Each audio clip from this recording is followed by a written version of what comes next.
colegas, seus seguidores aí, beleza? Enquanto isso, pessoal, vamos nos apresentando aqui, né? Meu nome é Rian, sou professor aqui do canal Estudiorum. O Luan acabou de entrar, o Luan também é gente boa aqui da Paraíba também. Como eu acabei de falar, eu falo aqui da Paraíba, eu estou em João Pessoa. E esse perfil aqui é um perfil profissional. Normalmente eu faço aqui umas lives com vocês sobre temas diversos, convidados do interesse aí do pessoal, falando sobre história, religião, política, o que tiver mais interessante aí, beleza? Ian, vou passar a palavra para você. Fala um pouquinho sobre você, de onde você está agora, de onde você está falando. Eu moro em São Paulo, eu sou o Ian, eu sou católico, greco-melquita, e eu sou estudante de teologia pela PUC São Paulo. Beleza, beleza, bacana. Show de bola. E hoje a nossa live vai ter um aspecto religioso e ao mesmo tempo um aspecto histórico. Então, por isso que o Ian vai conseguir ajudar a gente. Ah, desculpa, pronuncia Ian ou Ian? Ian. Ian, beleza. Então, eu estava pronunciando o nome dele errado. Beleza, Ian, vamos lá. Pessoal, então, como eu estava falando para vocês, hoje vai ser sobre a cristianização do Cáucaso. Então, só para dar uma primeira abordagem aqui, uma introdução geográfica para quem está um pouco perdido, o Cáucaso é uma região da Ásia que ela meio que ela está ali bem na conexão entre a Península Arábica, ela está bem ao norte da Península Arábica, e ela conecta com a Rússia.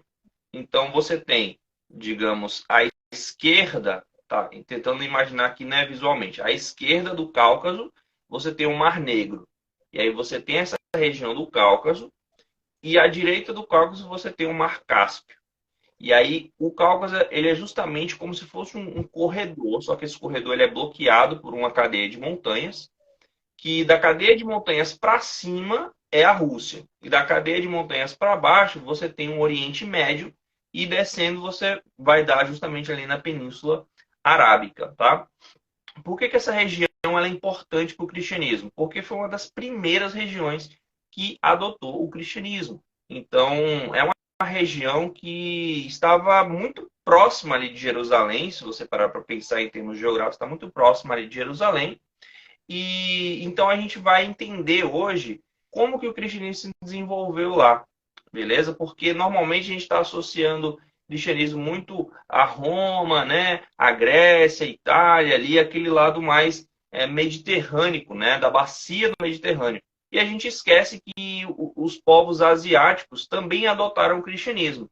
E uma dessas regiões em que o cristianismo ficou muito arraigado ali, muito realmente conectado, né, misturado com a cultura local, foi ali no Cáucaso. Então, começando propriamente as nossas perguntas, Ian, eu gostaria que você explicasse para a gente como exatamente começou esse processo de evangelização dessa região, em que período, em que ano mais ou menos foi que a fé cristã começou a se propagar aí nessa região do Cáucaso. A gente tem, desde a antiguidade, a gente tem tradições apostólicas ligadas a essa região, né? Então, você tem toda uma narrativa ligada ao apóstolo André, ali naquela região do Mar Negro, perto da região da Geórgia, que é a atual Geórgia, né? Ali na costa do que era a antiga Cólquida. Você tem algumas tradições posteriores também, criadas a gente não sabe se elas só foram registradas na Idade Média ou se elas têm uma origem mais antiga, mas você tem muito forte na Igreja da Armênia a fundação da sua igreja pelos apóstolos Bartolomeu e Tadeu, Judas Tadeu. Você tem santuários ali na região da costa do Mar Negro ligados ao apóstolo Matias, e ali no Azerbaijão você tem uma atribuição de um apóstolo que não é dos 12, é um apóstolo dos 70, que seria Santo Eliseu, o santo Iegish, que ele seria um discípulo de Tadeu de Edessa, né, mais conhecido pelos siríacos como Maradai. Então a gente tem também registro arqueológico de presença cristã ali naquela região, por volta do século III. Você já vê uma mudança muito forte na cultura do sepultamento ali na costa da Lásica, né, da antiga Cólquida, de enterros cristãos com símbolos cristãos. Então o símbolo do peixe aparece ali naquela região. Você tem cruzes encontradas na Armênia e um pouco na região mais ao sul, que é o atual Azerbaijão. Então, por volta do século III, a gente pode dizer que já existe uma presença cristã, ainda que minoritária, ela é relevante, né? Fora que essa região, ela é a fronteira mais ao norte e mais ao leste do Império Romano com o seu principal adversário, né, o Império Persa. Então, aquela região ela também acabava sendo uma região de desterro. Então, quando os cristãos eles eram perseguidos, muitos cristãos ou fugiam para essa região ou eles eram desterrados para essa região. Então, você tem, por exemplo, até um tempo posterior à conversão do Império Romano, você tem figuras importantes do cristianismo, como João Crisóstomo, sendo desterrado para essa região da Lásica. Então, a presença de cristãos, tanto por questões de evangelização, comércio, ou mesmo por perseguição, ela já é bem presente no século III, né? Caramba, muito interessante, muito interessante. Realmente você vê que é uma região que ela fica, digamos, numa corda bamba ali entre duas potências, né, dois impérios. Ela nem é totalmente agregada ao Império Romano, nem totalmente também anexada ao Império Persa, e ao mesmo tempo fica estabelecendo ali uma região, uma situação mais ou menos ali de diplomacia, de vassalagem com esses dois lados, né? E eu não sabia essa questão muito interessante de pessoas exiladas iam para aquela região. Mas essas pessoas exiladas que você fala, dentro só do contexto da igreja ou políticos também? Não, políticos também, né, velho? Você tinha, porque ali, aquela região do Mar Negro, ali perto da Península da Crimeia, aquela região lá, como ela é montanhosa, ela é infértil, né? Então, você mandava os seus inimigos políticos para aquela região, que é como se fosse uma espécie de fim do mundo. Caramba, interessante, interessante. Quando a gente pensa, por exemplo, nos primeiros séculos do cristianismo no Império Romano, a gente, na verdade, está falando de uma igreja que é extremamente perseguida, né? De uma igreja que ela não pode ter templos físicos públicos, né? Não pode ter o seu culto assim abertos. São pessoas que têm que se reunir em catacumbas, em locais mais ou menos ali clandestinos, né? Porque o imperador, o império, ele proíbe, né? Durante esses primeiros séculos, aí mais ou menos até o ano 300, 310, 313, né? Quando Constantino libera a liberdade religiosa para os cristãos. Mas eu queria saber se nessa região do Cáucaso havia alguma liberdade religiosa para o cristianismo e justamente se houve também perseguições aos cristãos, se de alguma forma o Império Romano influenciou para que os reis dessa região também perseguissem os cristãos. Como que foi essa relação? É interessante porque essa é uma região que você não encontra mártires nacionais anteriores à conversão, ao período da conversão do Estado. Você não encontra mártires nacionais nessa região. Então, como essa era uma região mais ou menos de exílio, então quem era perseguido era mandado para lá. Então, como era mandado para lá, o pessoal ficava vivo. Mas assim, você não tem uma oposição estatal forte ao cristianismo nessa região. Você tem uma perseguição local dos sacerdotes pagãos, dos magos persas, mas você não chega a ter uma perseguição estatal. As únicas perseguições estatais que você vai ter, elas são literalmente anteriores à conversão do Estado. E elas geralmente são protagonizadas pelos reis que foram convertidos. Caramba, que interessante. Então, o próprio rei que se converteu, ele foi o primeiro que também tentou perseguir. É, Caraca, que interessante. Hoje em dia, se a gente for olhar ali o mapa, a gente tem mais ou menos ali três estados, né? Que se dividem nessa região, que é a Geórgia, a Armênia e o Azerbaijão. Naquela época, quais eram os nomes assim desses estados? Era diferente? Tinha alguma configuração estatal diferente ali? Eram outros povos? Como que era? tirando a Armênia, né, que ficou menor, mas continua tendo o mesmo povo, a Armênia já era um reino unificado, ainda que uma parte dela fosse vassala do Império Romano e a outra, e ficasse oscilando, né, entre Império Romano e Império Persa, mas na Geórgia ela só vai ser unificada no século X. Então, o que a gente está chamando de Geórgia são duas regiões. Seria o que os romanos chamavam de Ibéria, que em georgiano é Kartli, que é hoje o que se entende como Geórgia, povo georgiano, povo de Kartli, e você tem a região da Lásica, que era a antiga região chamada de Cólquida. Para quem conhece, né, a história dos argonautas, o reino da Cólquida seria o equivalente, né, o reino da Lásica. Então a gente está falando desses dois reinos, Ibéria e Lásica, e a Armênia, e o Azerbaijão, que chamava, antes de ser chamado de Azerbaijão, né, ele era a terra dos albaneses do Cáucaso. Ela era chamada ali de Albânia, né? Não tem nada a ver com a região da Albânia que hoje você tem na Península Balcânica. E mesmo o nome, a gente não sabe por que aquela região de Kartli era chamada de Ibéria e por que Península Ibérica é Portugal e Espanha, a gente não sabe, é um grande mistério até hoje. E qual seria a relação entre a Albânia, que fica hoje nos Balcãs, com essa Albânia que ficava no Cáucaso, né? Que é o atual território do Azerbaijão. Interessante, interessante. Então, basicamente, a Geórgia era dividida em dois, não era unificada, né? Que você está falando. A Armênia era maior, né? Pegava mais partes ao sul, né? E tinha essa Albânia do Cáucaso que corresponde ao Azerbaijão, que seria a que está mais virada para o Império Persa, né? Que não está tão imediatamente conectada com o Império Romano.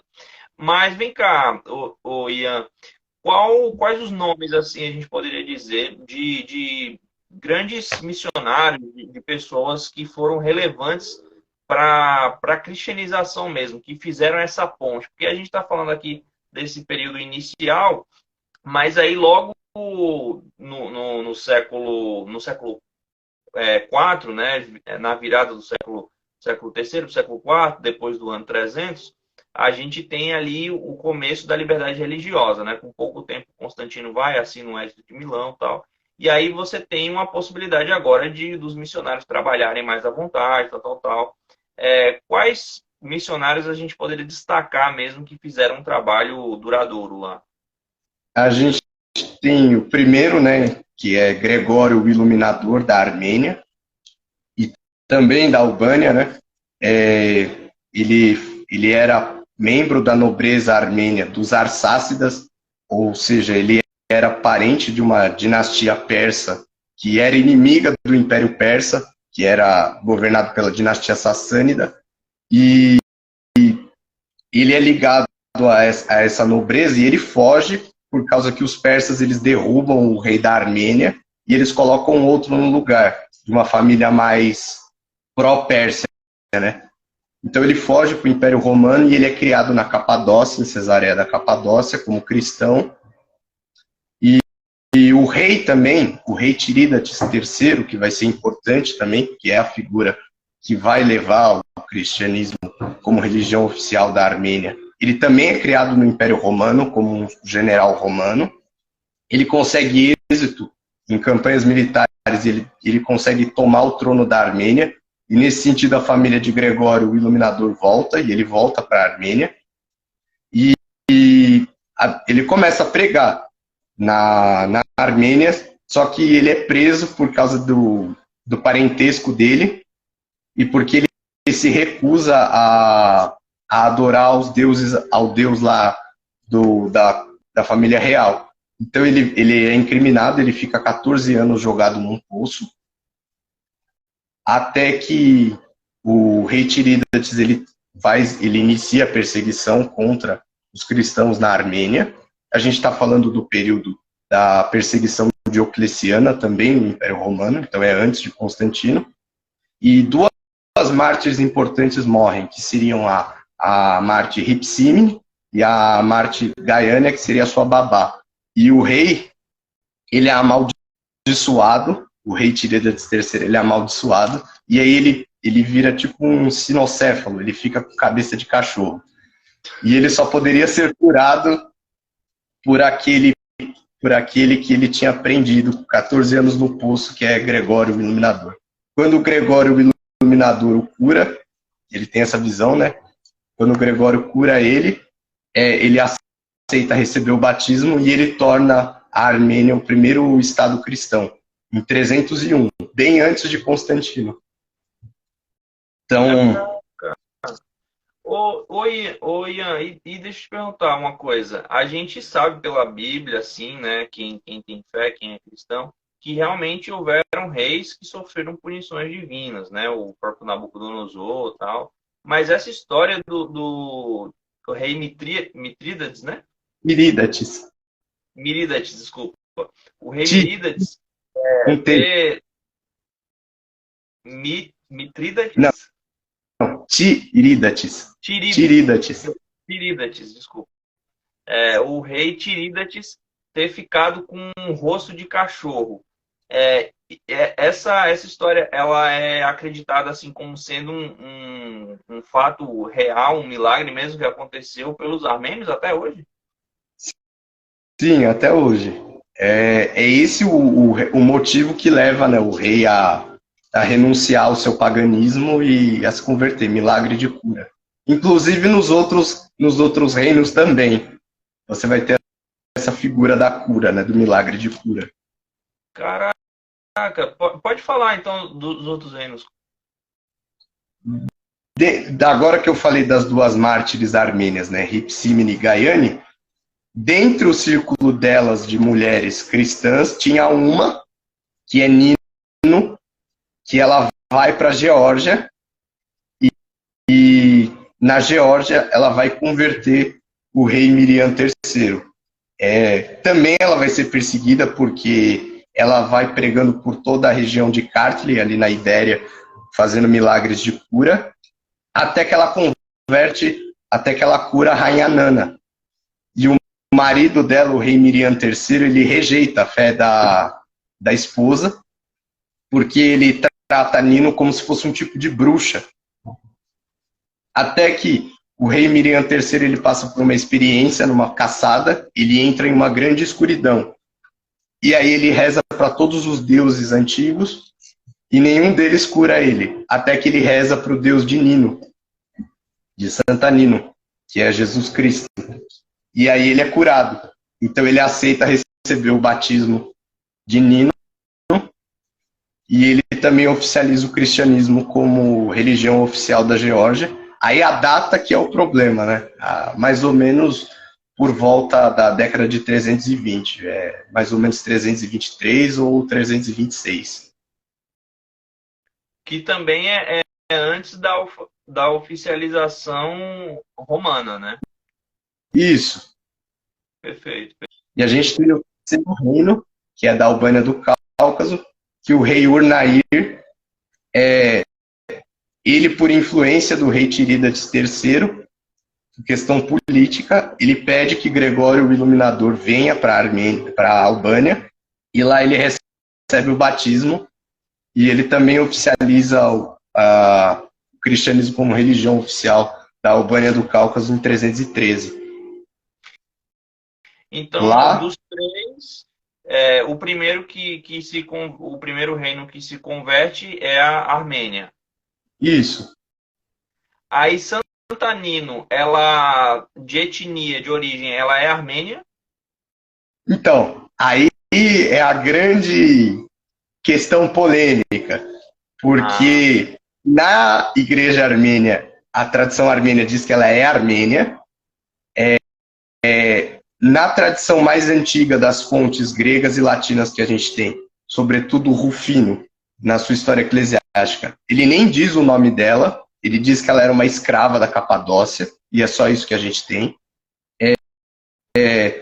Claro, as fontes georgianas vão falar que ela era da Capadócia, e então fica esse confronto, porque logo acontece, né? Apesar dessas igrejas nascerem unidas, né, juntas no mesmo período, elas depois vão se rixar. E, pessoal, para quem até hoje nunca viu um ícone de Santa Nino, normalmente é uma moça que ela está segurando uma cruz e ela usa um véu assim na cabeça e tem um pedaço, tem tipo, como se fosse uma mecha do cabelo dela que está enrolada na ponta da cruz. Tu poderia explicar mais ou menos para a gente por que que tem essa cruz que ela segura, o que que significa essa mecha enrolada? A mecha ela enrola para fazer a amarra da cruz. Agora a cruz é muito interessante. A cruz de Santa Nino é a cruz da videira. A cultura do vinho é muito importante no Cáucaso. Inclusive se supõe que a vinicultura tenha nascido nessa região. Então, um elemento muito importante da cultura pré-cristã na Geórgia seria a adoração ao vinho. Então, essa cruz que ela faz da cruz da videira, ela pega um elemento tradicional, parecido com o que São Patrício faz com o trevo, e ela cria essa cruz, a primeira cruz de Kartli, que também está associada à fundação da primeira igreja, que o rei manda construir, que é um pilar milagroso de videira. Muito interessante. Uma coisa que eu queria falar que é interessante é que Santa Nino, ela é talvez a única mulher que converte uma nação. Você não vê mais relatos de conversão de estados nas mãos de uma mulher no cristianismo posterior. Inclusive, na tradição eslava do período moscovita, do século XIV até o século XVI, Nino não é mais entendida como uma mulher. Ela é tratada como se fosse um homem, Santa Nino, Santo Nino. Em vez de ser Santa Nino, vira Santo Nino. Caramba. Que é paradigmático. Porque uma coisa que é interessante, como Santa Nina ela é mulher, ela não faz parte da hierarquia da igreja. E o que você vê no processo de formação cristã?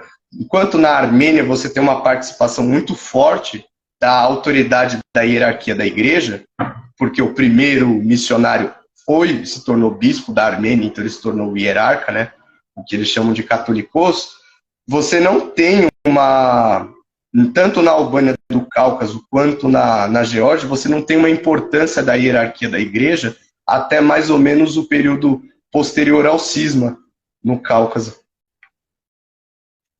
Quem assume as rédeas da igreja é a família real, são os reis. Entendi. E uma coisa que você citou que eu achei muito interessante também foi o caso de Santa Nina, ela mesma ter batizado o rei, não foi? Qualquer cristão podia batizar. Aí o que acontece? Quando o rei ele aceita o batismo, eles enviam uma carta a Constantino pedindo que se traga a hierarquia da igreja. Então, vem o primeiro bispo de Mitsreta, né, que é a capital, da antiga capital da Geórgia, vem um arquidiácono e vem um presbítero. E depois que João, que é o primeiro bispo de Mitsreta, ele morre, quem seleciona o sucessor dele é a Santa Nino. É ela que meio que lidera a igreja ali, mesmo que ela não seja da hierarquia. E uma coisa interessante também que você tinha comentado comigo é a questão da igreja armênia manter diaconisas, né? Mulheres que possam servir como diaconisas, né? O que não existe muito nas igrejas ocidentais, né? Nas igrejas que a gente está acostumado a ver, né? Isso é parte da tradição que os armênios eles recebem do mundo siríaco.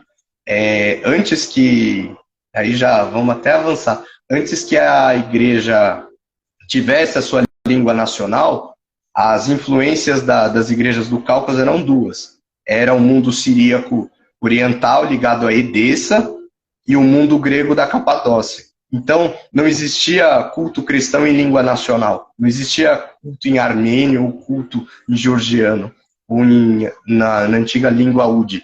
Só existia culto em siríaco e grego. E então, essa influência das diaconisas, do coro das diaconisas que foi mantida, veio de Edessa. E ela foi mantida por muito tempo pelas igrejas no Cáucaso. E você tem conhecimento se esses povos, né, os armênios e os georgianos, eles tinham compreensão da língua grega? Eles conseguiam entender o que estava sendo falado, ou para eles era algo tipo que eles só participavam porque sabiam que ali era uma religião verdadeira, né? Mas eles tinham noção do que se falava da língua? Como o grego e o siríaco eles eram as línguas diplomáticas da corte, tanto para se comunicar com os persas quanto para se comunicar com os romanos, o cristianismo nessa fase inicial ele está muito ligado à corte. Então, só a nobreza entendia, só que a partir do século V se começa um processo de expansão para todas as camadas sociais. Então era necessário que o cristianismo fosse entendido naquela cultura. Nisso vem o grande trabalho, primeiro do catolicos Nerceso Grande, que era descendente de Gregório o Iluminador. Ele constrói hospitais e mosteiros em toda a Armênia, e isso vai possibilitar que o seu filho, o catolicos Sarhak o Grande, junto com o monge Meshirop Mashtots, eles criem o alfabeto armênio e comecem a traduzir tudo que se tinha. Aí você tem toda a história de como o alfabeto armênio, ele ganha e a própria língua armênia, ela ganha uma sacralidade.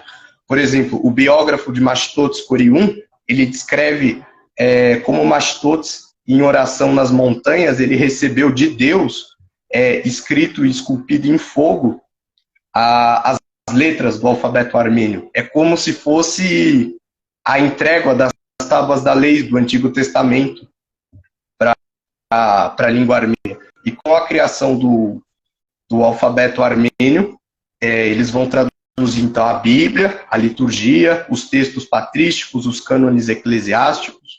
Sarhak o Grande, ele é chamado de o Grande porque ele vai organizar toda a estrutura da igreja armênia, recebendo os cânones dos concílios de dentro do Império Romano. E Mashtots também é importante porque ele é atribuído pela tradição armênia a ter criado o alfabeto georgiano e ao alfabeto albanês. A gente não sabe de fato se foi, os armênios afirmam isso. A tradição georgiana posterior vai dizer que não, ela vai jogar lá atrás, no período aquemênida, a criação do seu alfabeto, mas isso a gente sabe que é uma narrativa ante essa tradição armênia, de que Mashtots teria criado o alfabeto deles. E o alfabeto da Albânia do Cáucaso é muito interessante porque a gente não tinha acesso a ele até ser descoberto um manuscrito, que é um paralipseto. Para quem não sabe, é um tipo de manuscrito que foi reutilizado, então ele foi lixado para ser reescrito, aonde, se eu não me engano, foi também na Terra Santa que acharam isso, que ele continha as letras armênias, georgianas e as letras do alfabeto da Albânia do Cáucaso. Então, o que eu acredito com os estudos modernos? Que de fato há uma influência armênia, a Armênia é pioneira na evangelização do Cáucaso, gostando os georgianos ou não. Então, de fato, há alguma participação armênia na criação do alfabeto. E você vai ter a tradução da Bíblia nessas outras línguas, no georgiano e no alfabeto da língua da Albânia do Cáucaso, logo posterior bem posterior à criação do alfabeto armênio. E mais uma vez eu te pergunto sobre a questão de como eles atualmente veem esses episódios que a tradição fala como miraculosos, né? Por exemplo, quando você fala de que o próprio Deus teria escrito em pedra as letras do alfabeto armênio. Os armênios que são religiosos hoje em dia, que frequentam a igreja, eles acreditam dessa forma, que o alfabeto deles foi criado dessa forma ainda? Olha, eu acho que quem é mais piedoso acredita, e eu acho que quem é menos piedoso nesse sentido acredita que foi um trabalho quase que, sabe, de filologia mesmo, né? Que Machtotes empreendeu. Porque ele era um erudito, ele era um monge erudito. E ele criou uma escola, né? Inclusive, se não fosse a escola de Machtotes, não estaríamos nessa live, porque são seus alunos, sobretudo Corion e Moisés Korenatsi, que vão escrever as principais fontes que a gente tem, né? Moisés Korenatsi vai escrever a história da Armênia desde as suas origens até os tempos dele, e Corion vai escrever a vida de Machtotes. Caramba, muito interessante.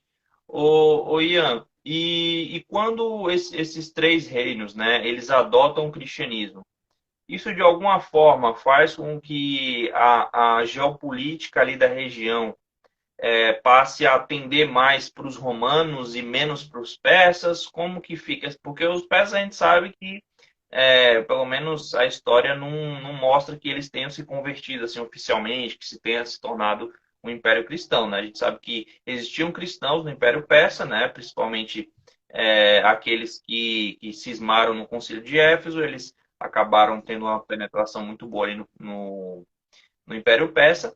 Porém, o Império Persa sempre manteve ali o zoroastrismo, né, religião pagã e tal, enquanto que o Império Romano abraçou totalmente o cristianismo.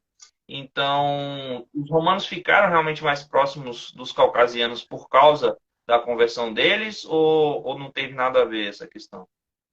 Olha, tem tudo a ver, porque primeiro é muito interessante porque quando a Armênia ela adota o cristianismo em 301, está acontecendo a perseguição diocleciana ainda no Império Romano. Então, mas parece, se a gente analisar de um viés político, parece muito mais o reino da Armênia dizendo, olha, não queremos vocês romanos e não queremos vocês persas aqui. Mas quando a Geórgia e a Albânia do Cáucaso se convertem, aí os persas se alarmam. Por quê? Porque já existe um benefício por parte do imperador Constantino ao cristianismo. E quando você tem esse desafio, entre aspas, aos sassânidas, é como se tudo mudasse, porque essa cultura do Cáucaso ela estava muito ligada e muito influenciada pela cultura iraniana. E, de repente, ela adota a religião que saiu do outro lado, do Império Romano, que é o inimigo. Então, isso vai gerar um problema político muito grande. E no século V, os persas eles criam a própria igreja deles, a Igreja Nacional, a Igreja do Oriente, que era governada pelo Shah. Só que existe um problema. As igrejas do Cáucaso não aceitam a autoridade do metropolita de Seleucia Ctesifonte. Elas são totalmente independentes com seus reinos. E acontece uma coisa muito interessante, que é uma coisa nunca antes vista na história do zoroastrismo. O zoroastrismo é uma religião étnica para os persas. Só que, de repente, o Shah Yazdegerd II, ele inicia uma campanha contra o Cáucaso de reconverter todo mundo ao zoroastrismo. E aí inicia uma grande guerra que vai durar de 449 até mais ou menos 452. E no ano de 451 acontece a grande Batalha de Avarari, que é onde os armênios eles reúnem uma coalizão liderada pelo seu príncipe, Vartan Mamikonian. E nessa batalha, eles perdem a batalha. A Armênia, a Geórgia e a Albânia do Cáucaso são engolidas pelo Império Persa, só que eles conseguem a garantia de que os persas nunca mais tentariam reconverter aquela região do cristianismo ao zoroastrismo. Então foi uma vitória, e a batalha de Avarad na igreja armênia é considerada sagrada. Os guerreiros que morreram junto com Vartan Mamikonian são todos considerados mártires e santos. Tamanha a importância, né, do que é desse evento. Muito interessante. Então, eles perdem a batalha, porém eles conseguem manter a sua autonomia religiosa em relação aos persas. Isso. Perfeito, perfeito. E foi interessante você estar falando dessa batalha, porque justamente na época dessa batalha está acontecendo o Quarto Concílio Ecumênico dentro do mundo greco-romano ali, né, dentro do Império Romano, que é o Concílio de Calcedônia. E para quem conhece um pouco do cristianismo ali no Cáucaso, pessoal, a Igreja da Geórgia, que o Ian falou, que é a mais, digamos assim, ocidental, faz, digamos ali, fronteira com o Mar Negro, eles estão em comunhão com as igrejas ortodoxas, greco-ortodoxas. Estão em comunhão com Constantinopla, né, e tal. Ou seja, é uma igreja que aceitou o Concílio de Constantinopla. Ou o Concílio de Calcedônia, desculpa. E a igreja da Armênia, por sua vez, que é vizinha ali da Geórgia, já não aceitou o Concílio de Calcedônia, né? Esse quarto concílio ecumênico. Eu gostaria que o Ian pudesse explicar para a gente o que exatamente se deu para que os armênios não aceitassem Calcedônia, né? E como que isso, imagino eu, deve ter separado muito as duas comunidades, né? A questão da recepção dos concílios imperiais, desses reinos, a gente tem que lembrar que também a recepção de um concílio leva a uma questão política, estatal, porque os concílios partem de dentro do Império Romano. Então, essas igrejas elas estão fora do Império Romano, elas são reinos independentes e igrejas independentes. Quando surge o primeiro concílio de Nicéia, você tem enviados dessa região participando. Mas quando acontece o concílio de Constantinopla, o primeiro, e o concílio de Éfeso, esses concílios eles só são recebidos por essas igrejas indiretamente. E eles têm que ser aprovados pelos sínodos das suas igrejas. Então eles recebem até Éfeso, e Calcedônia se torna um problema, por quê? Porque justamente enquanto o pessoal está naquela guerra cristológica entre meafisitas que se opõem ao concílio de Calcedônia e os calcedonianos, que são aqueles que apoiam o concílio, os armênios estão lutando os armênios georgianos, os albaneses estão lutando pela sua fé contra os persas. Eles estão isolados dessa questão. Porém, a pressão romana vai ser exigida. As igrejas de dentro do império vão falar, que lado que vocês estão? É reunido, então, em 506, na cidade de Duvin, na Armênia, o Catholicos Babikin dos armênios, ele reúne um concílio pan-caucasiano, da qual eles discutem a recepção do concílio de Calcedônia. Ali, eles entram em um acordo, da qual eles vão receber o Enoticon do imperador Zenão, que foi um documento. O imperador Zenão ele já está no período posterior à Calcedônia, então ele está vendo o seu império estar dividido nessa guerra entre meafisitas e calcedônios, e então ele propõe uma fórmula de união, que seria: esquece Calcedônia, esquece Éfeso II, vamos ficar com o credo niceno-constantinopolitano e vamos ficar com os 3 concílios ecumênicos, Nicéia, Constantinopla e Éfeso. Esse acordo ele deu errado no Império Romano, mas ele foi aceito nessas igrejas. Porém, com a mudança de postura no Império Romano, você vai ter 2 imperadores pró-meafisitas, que seria Zenão e o imperador Anastácio, mas quando ascende ao trono romano o imperador Justino, que vai iniciar a dinastia Justiniana, e ele vai ser calcedônio convicto, então ele vai perseguir a oposição meafisita. Em 553, vai acontecer o segundo concílio de Constantinopla, do qual o Império Romano declara sua adesão estrita ao concílio de Calcedônia. No ano seguinte, em 554, na Armênia, é convocado o segundo concílio de Duvin, anatematizando Calcedônia e a posição romana. Então ali eles já rejeitam Calcedônia.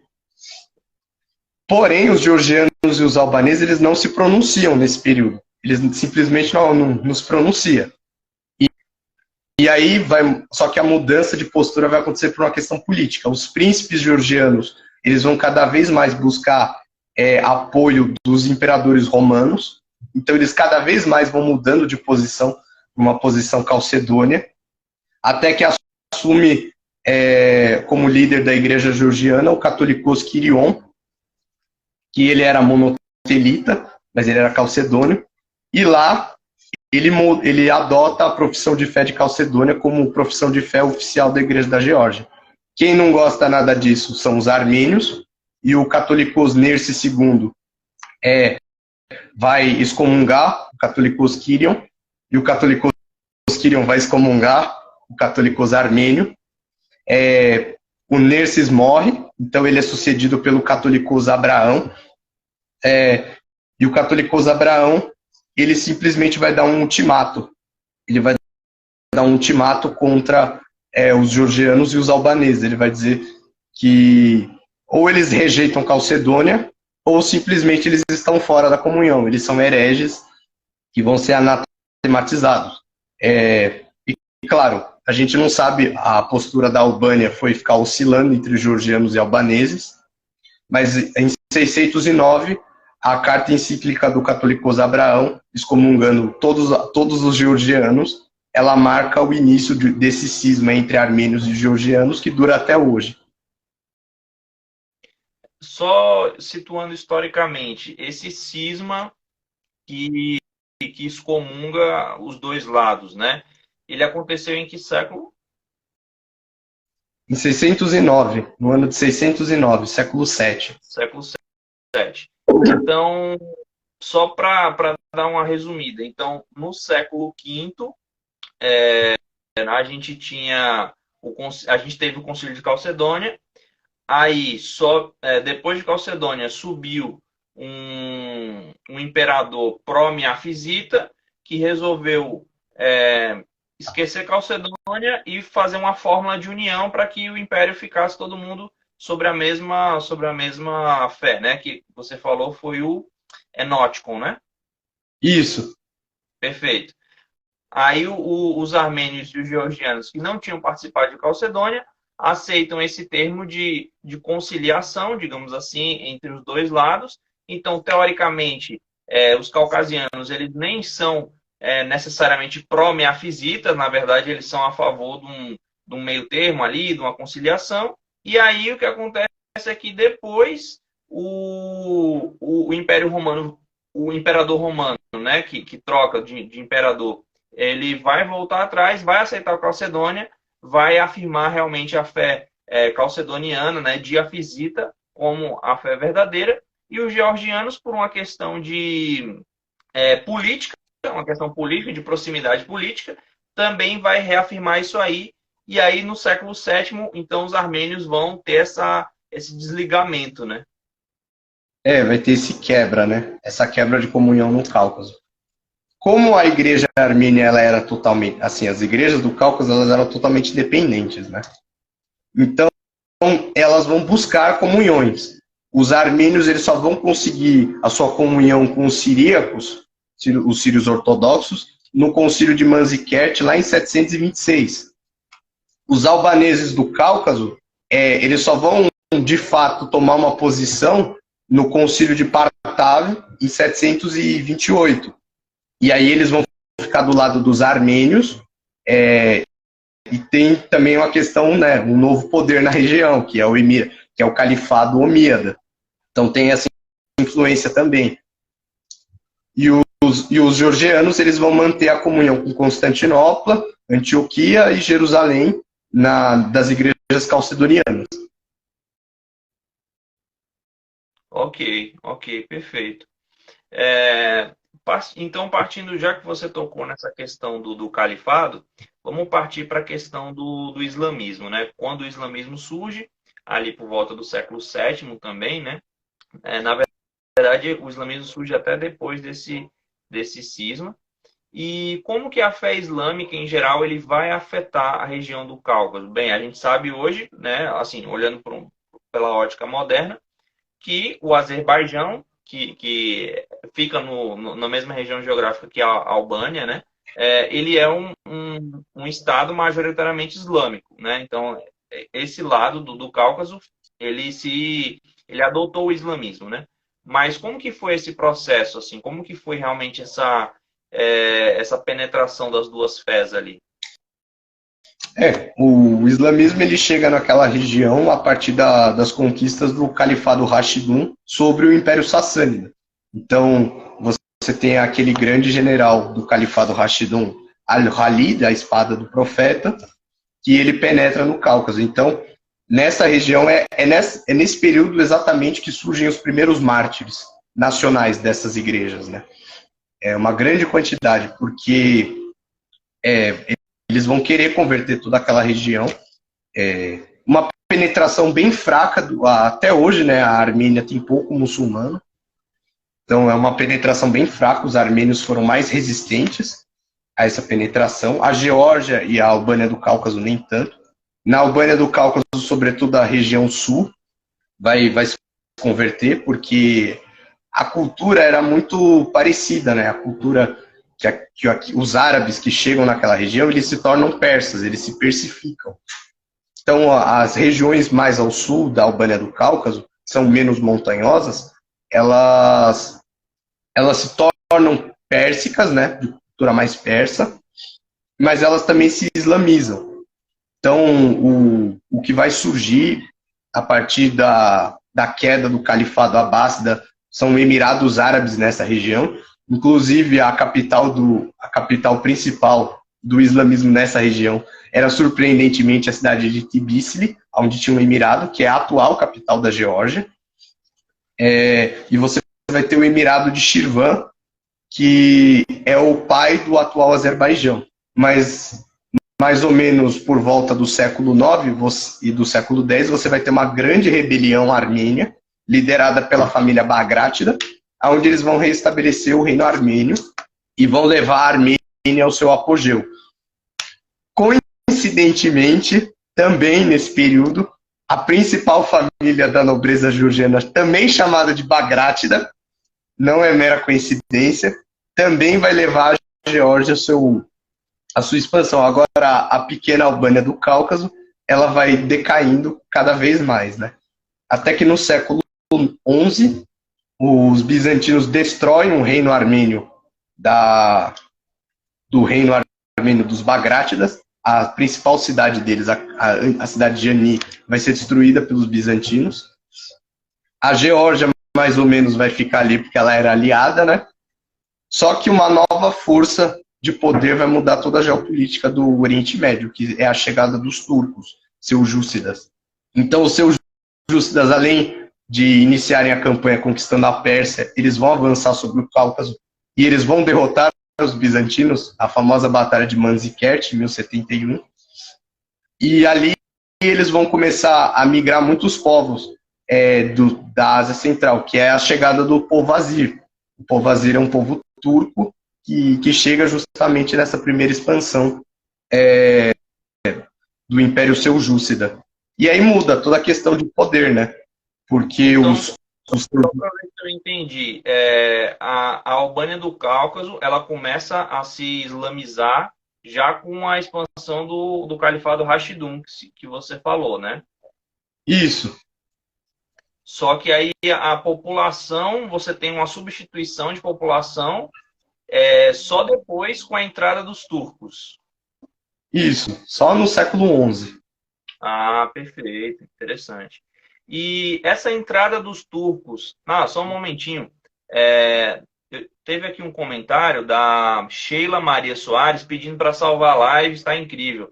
Obrigado, Sheila, pelo elogio aí. A gente vai salvar a live sim, pode deixar. Depois você pode assistir, reassistir. Então vamos lá. Quando os turcos seljúcidas entram, é essa entrada deles que vai provocar a migração dos armênios para a Ásia Menor, que eles formam ali aquele reino da Armênia da Sicília, ou da Cilícia, melhor dizendo? antes da chegada dos turcos, é a destruição do reino armênio pelos bizantinos.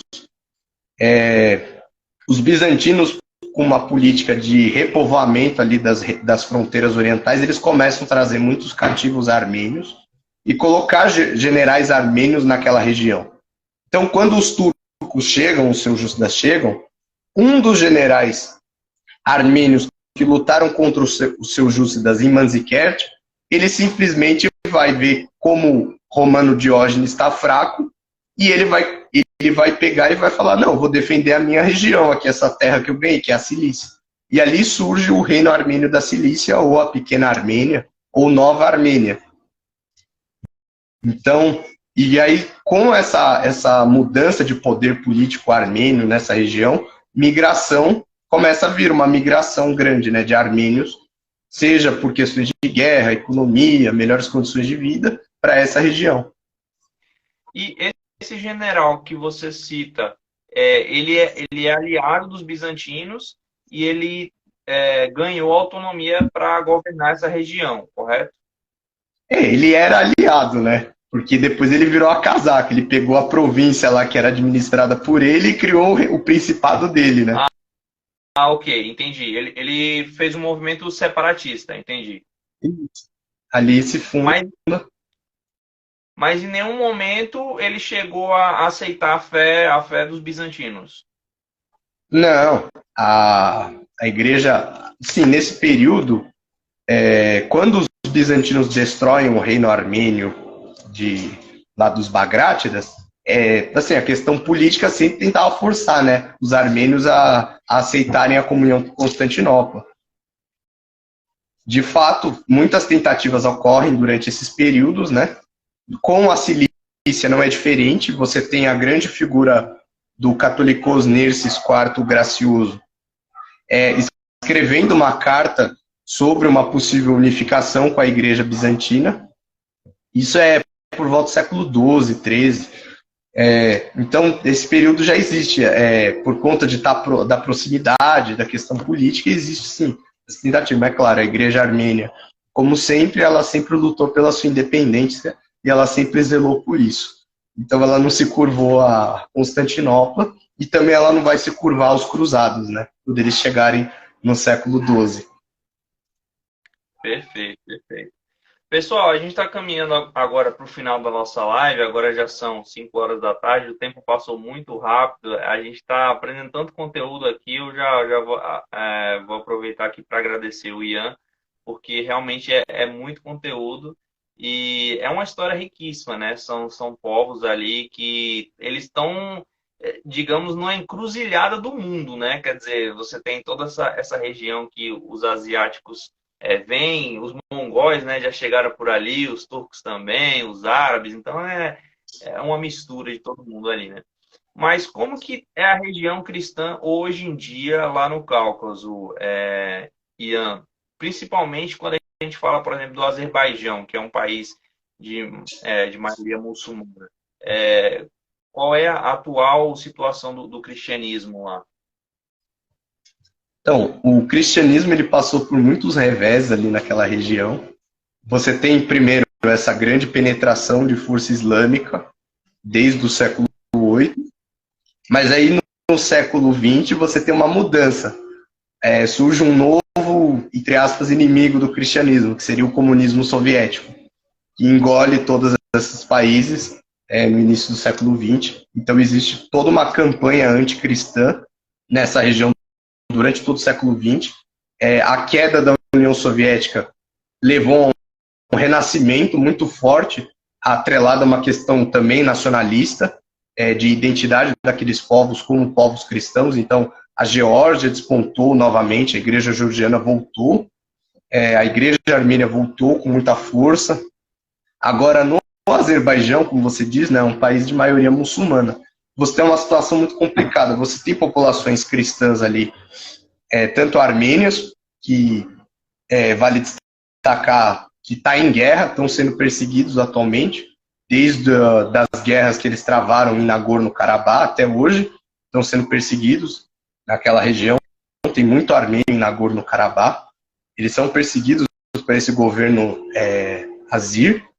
Você tem uma população ali georgiana, ali de fronteira, que não é tão perseguida, por questões políticas também, porque a Geórgia não entra muito em conflito com o Azerbaijão, é mais a Armênia mesmo. E você tem a população nativa, que é uma das tribos que descendem dos albaneses do Cáucaso, que é o povo Udi, que atualmente eles estão buscando redescobrir a sua origem, a sua história. Então, a primeira Bíblia Udi, em língua moderna, ela foi publicada em 2010, se eu não me engano. Caramba! Extremamente Claro, recente. é isso. É uma questão, mas assim, existe uma questão também política usando o povo Udi. Como a igreja da Albânia do Cáucaso ela ficou sob domínio da igreja armênia por muito tempo, houve uma certa armenização. Então, aqueles que sobraram, muitos se tornaram armênios, ou então eles entraram na igreja georgiana. A identidade própria da igreja da Albânia do Cáucaso sumiu. E você teve um catolicossato mantido pela igreja armênia até o século XIX, quando os russos extinguiram esse catolicossato. Depois que a União Soviética caiu, a igreja armênia não restaurou um catolicos para a Albânia. Então você tem essa questão de armenização do povo Udi, e você tem uma questão do Azerbaijão usar o povo Udi contra a população armênia, sobretudo de Nagorno-Karabakh, para justificar, olha, esse povo aqui não é armênio, esse povo não é armênio, ele é daqui, ele é autóctone. Então tem essas questões complicadas, né? Caramba, é uma situação realmente muito, muito difícil, né? Ali, se a gente for ver questão territorial, né? Tem um pedaço do Azerbaijão que fica do outro lado da Armênia e tem um pedaço do Azerbaijão que a Armênia também reclama para ela, né? Quer afirmar que é seu, tal. Então, esse conflito político com certeza deve dar muito problema aí. Pessoal, então agora a gente já está chegando para o final da nossa live. Gostaria de pedir aqui a todo mundo que assistiu, todo mundo que gostou, que sigam o conteúdo do Ian, né? Vou deixar depois ele falar mais sobre o conteúdo dele. Sigam também o meu conteúdo, dê um follow aí nos nossos dois perfis, que a gente está sempre postando conteúdo relacionado a isso, né? História, filosofia, política.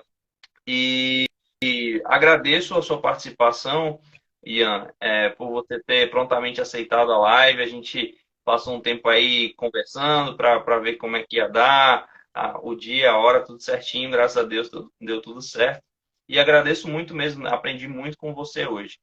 Vou passar a palavra para você, caso você queira falar um pouco mais do seu trabalho, do seu perfil. E aí você pode encerrar.